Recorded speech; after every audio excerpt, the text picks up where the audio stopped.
हमने पिछले सेशन में ग्रुप्स और लेजर्स की जानकारी ली थी। इस सेशन में भी हम ग्रुप्स को ही कंटिन्यू करेंगे और समझेंगे प्रॉपरली टैली में अकाउंट्स में एंट्री करने के लिए ग्रुप्स कितने इंपॉर्टेंट होते हैं। आपको जब भी कोई लेजर क्रिएट करनी होती है तो उसको किसी ना किसी ग्रुप से रिलेट करवाना ज़रूरी रहता है।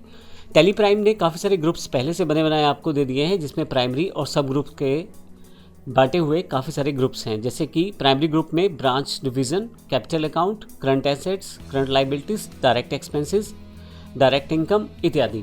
इस तरह से सब ग्रुप्स जो कि असल में प्राइमरी ग्रुप का ही पार्ट है वो भी आपके पास पहले से अवेलेबल हैं। जैसे बैंक अकाउंट्स, बैंक ओडी यानी कि overdraft accounts, cash in hand इत्यादि। अब हम प्रैक्टिकल रूप में देखेंगे, इनको हर एक ग्रुप की जानकारी लेते हैं ताकि जब हम अपनी लेजर को प्लेस करने लगे तो हम प्रॉपर ग्रुप के साथ ही रिलेट कर पाएँ और हमारे अकाउंट्स प्रॉपरली वर्कआउट कर सकें। मेरे पास पहले से टैली प्राइम का इंटरफेस ओपन है और यहाँ से मैं अपनी सिलेक्टेड कंपनी के अंतर्गत गेटवे ऑफ टैली में हूँ। आप मास्टर्स पे जाएं और क्रिएट पे क्लिक करें तो आपके पास यहाँ पे लिस्ट ऑफ मास्टर्स अवेलेबल हो जाएगा। यहाँ अकाउंटिंग मास्टर्स में आपके पास लेजर्स हैं। यहाँ मैं आपको एग्जांपल दिखा के समझाने वाला हूँ कि किस तरह से आप कौन से ग्रुप में किस लेजर को प्लेस कर सकते हैं, ताकि आपको ये आसान रहे समझना कि कौन से लेजर को किस ग्रुप से रिलेट करना है।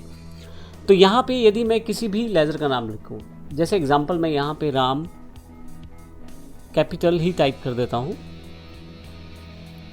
तो मुझे यहाँ किसी न किसी ग्रुप में प्लेस करना है इस अकाउंट को। हालांकि मुझे ये पता है कि राम कैपिटल अकाउंट है तो मुझे कैपिटल अकाउंट के अंतर्गत ही यानी कि कैपिटल अकाउंट ग्रुप के साथ ही इसे रिलेट करना है और इसी के अंडर इसे प्लेस करना है।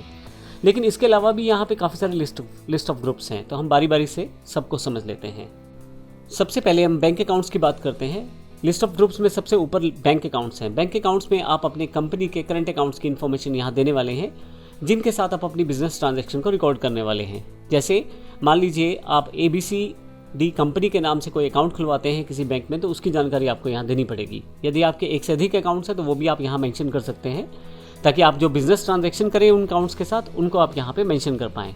जैसे एग्जांपल IDBI का मेरा एक करंट अकाउंट है तो बैंक अकाउंट्स के अंतर्गत आ जाएगा, और SBI के बैंक में भी मेरा एक करंट अकाउंट है तो वो भी बैंक अकाउंट्स के अंतर्गत आ जाएगा। उसके बाद है bank OCC account. Bank OCC का मतलब है बैंक ओपन कैश क्रेडिट। ये एक फैसिलिटी रहती है बैंक के द्वारा स्मॉल और मीडियम एंटरप्राइजेस को एक तरह से ओवरड्राफ्ट दिया जाता है, यानी कि जो लिमिट है उनकी तय की गई है उससे अधिक थोड़े से पैसे वो निकलवा सकते हैं ताकि वो अपने बिजनेस को सुचारू रूप से चला सकें। तो ये जो फैसिलिटी है बैंक द्वारा फैसिलिटी दी जाती है अपने क्लाइंट्स को, अपने कस्टमर्स को। इसी तरह से जो बड़ी ऑर्गेनाइजेशन होती हैं वो बैंक OD का इस्तेमाल कर लेती है, यानी कि ओवरड्राफ्ट अकाउंट्स। इसमें बैंक जो लिमिट उनकी रहती है या जो उनका जमा अकाउंट में रहता है पैसा, उससे अधिक पैसा निकालने की सुविधा देते हैं। नेक्स्ट आपके पास है ब्रांच डिवीज़न। जो ब्रांच डिवीज़न है उसका अर्थ ये हुआ आपके पास कि अगर आपकी कंपनी कोई ऐसा बिजनेस करती है जिसमें काफ़ी सारी ब्रांचेस या काफ़ी सारी डिवीज़न्स हैं, उनको आप यहाँ पे क्रिएट कर सकते हैं। जैसे एग्जांपल ABC कंपनी अगर फार्मास्यूटिकल में काम करती है या कंप्यूटर इंडस्ट्री में काम करती है तो अलग अलग जगह उनके हार्डवेयर के स्टोर हैं, तो हर एक हार्डवेयर स्टोर को एज अ ब्रांच यहाँ पे रिकॉर्ड कर सकते हैं। तो इसका मतलब ये हुआ टैली प्राइम में हम ना केवल अपनी गोडाउन या अपनी ब्रांच की ट्रांजैक्शन रिकॉर्ड कर सकते हैं, बल्कि अपनी बिजनेस की बाकी ब्रांचेस की ट्रांजैक्शन भी यहाँ पे रिकॉर्ड कर सकते हैं। नेक्स्ट कैपिटल अकाउंट है। जो आपका बिजनेस ओनर है उनके अकाउंट्स यहाँ पे क्रिएट किए जाएंगे। जैसे मेरे पास एग्जांपल में राम कैपिटल है, उसका अकाउंट मैंने यहाँ पे क्रिएट किया है। कैश इन हैंड, आपके पास डिफ़ॉल्ट लेजर जो कैश वाली अगर आप प्रयोग करना चाहते हैं तो आप उसको कैश इन हैंड के साथ ग्रुप में रिलेट कर सकते हैं। एक कैश लेजर पहले से ही आपको टैली के द्वारा प्रोवाइड करवाया जाता है। इसी तरह से एक प्रॉफिट एंड लॉस लेजर भी पहले से प्रोवाइड करवाया जाता है, लेकिन अभी कैश इन हैंड ग्रुप की बात कर रहे हैं तो इसलिए मैं आपको बता रहा हूँ। एक पहले से ही लेजर क्रिएटेड रहता है आपकी टैली में कैश के नाम से, जिसमें आप कैश से रिलेटेड एंट्रीज कर सकते हैं। हालांकि आप कैश इन हैंड ग्रुप के अंतर्गत आप जितने चाहे उतने कैश अकाउंट्स को प्रोसेस कर सकते हैं, उतने कैश अकाउंट आप लेजर क्रिएट कर सकते हैं। जैसे अगर आप छोटे मोटे खर्चों के लिए अलग से कोई कैश अकाउंट रखते हैं तो पैटी कैश के रूप में एग्जाम्पल ग्रुप में बना सकते हैं। नेक्स्ट हमारे पास है करंट एसेट्स।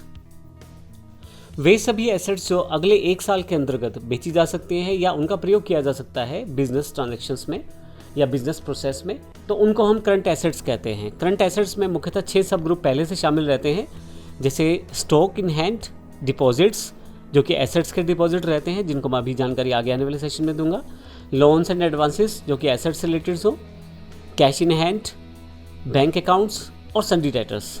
ध्यान रखिएगा ये जो 6 सब ग्रुप्स रहते हैं ये करंट एसेट्स के अंतर्गत आते हैं और हमेशा ये इंपॉर्टेंट रहता है कि जब भी कोई लेज़र क्रिएट की जाए तो उसे प्रॉपर ग्रुप में प्लेस किया जाए और अगर पहले से उसका सब ग्रुप है तो ट्राई करें पहले उसे सब ग्रुप में प्लेस करें ताकि आपके अकाउंट्स की इन्फॉर्मेशन समराइज होकर आपको मिल जाए।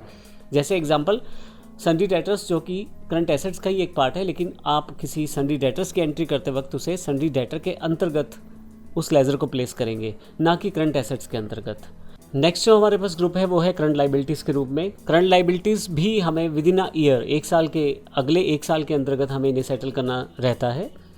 करंट लाइबिलिटीज़ में आपके पास 3 तरह के सब ग्रुप पहले से शामिल हैं, जैसे ड्यूटीज़ एंड टैक्सेस जो हम लोग टैक्स देना चाहते हैं जैसे GST, प्रोविज़न्स अगर आप कोई प्रोविज़न बिजनेस के लिए करते हैं तो आप यहाँ प्लेस करते हैं, और सन्ड्री क्रेडिटर्स भी हमारे पास करंट लाइबिलिटीज़ के अंतर्गत प्लेस होते हैं। तो इसका मतलब ये हुआ कि ये 3 सब ग्रुप के अंतर्गत आप एंट्री कर सकते हैं। अगर कोई लेज़र आप क्रिएट करना चाहते हैं और वो हमारा सन्ड्री क्रेडिटर्स के अंतर्गत आता है तो आप सन्ड्री क्रेडिटर्स के अंतर्गत उसे बनाएं, ना कि करंट लाइबिलिटीज़ के अंतर्गत। तो आप इस तरह से उसे प्लेस करें सब ग्रुप के अंतर्गत। उसके पश्चात हमारे पास डिपॉजिट एसेट्स हैं।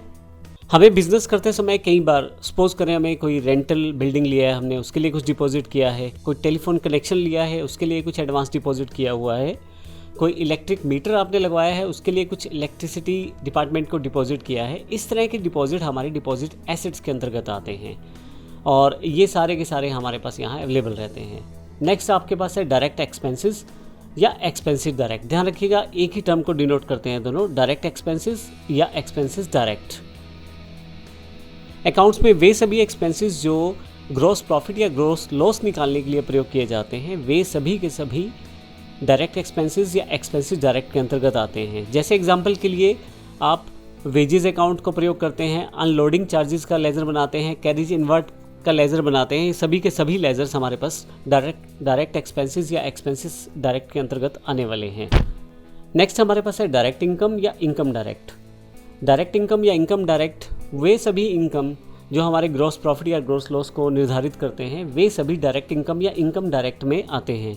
यानी कि अगर हम बात करें तो ट्रेडिंग के अकाउंट के अंतर्गत आने वाली इनकम्स को हम लोग यहाँ पे रिप्रेजेंट करते हैं डायरेक्ट इनकम या इनकम डायरेक्ट के साथ। जैसे अगर आप सेल का कोई स्क्रैप आप बेचते हैं या आप सेल में प्रयोग किए जाने वाले गनी बैग्स जो बच जाते हैं उनको बेचते हैं तो वो एक तरह से आपकी डायरेक्ट इनकम कहलाती है। उनके लिए आप लेज़र्स यहाँ पे क्रिएट कर सकते हैं। अगला जो ग्रुप हमारे पास है ड्यूटीज़ और टैक्सेस के रूप में। हम जब भी कोई सेल या परचेज़ करेंगे तो उस पर कुछ टैक्स हमें गवर्नमेंट को देना है या उनसे कुछ वापस इनपुट क्रेडिट लेना है। ऐसे सभी ट्रांजैक्शन को रिकॉर्ड करने के लिए हम ड्यूटीज़ एंड टैक्सेस ग्रुप का प्रयोग करने वाले हैं। इसमें वे सभी टैक्सेस की इंफॉर्मेशन आ जाती है जो हम अपनी सेल परचेज़ में प्रयोग करते हैं। जैसे अगर आप कोई पेट्रोलियम प्रोडक्ट बेच रहे हैं तो जैसे वैट का प्रयोग हो सकता है वहाँ पे, या जैसे GST के जितने भी टैक्सेस हैं वे सभी के सभी इस ग्रुप के अंतर्गत शामिल किए जाएंगे, जिनको हम आने वाले एग्जाम्पल में देखेंगे भी। ड्यूटीज़ टैक्सेस जो ग्रुप रहता है इसके जो बैलेंसेस दिखाई देते हैं वो हमें बैलेंस शीट में दिखाई देते हैं। तो वहाँ पे हमारे पास ड्यू बैलेंस है या हमारा प्रीपेड बैलेंस है, दोनों तरफ से वहाँ पे दिखाया जाएगा हमारे पास ड्यूटीज़ एंड टैक्सेस सेगमेंट या ग्रुप के अंतर्गत।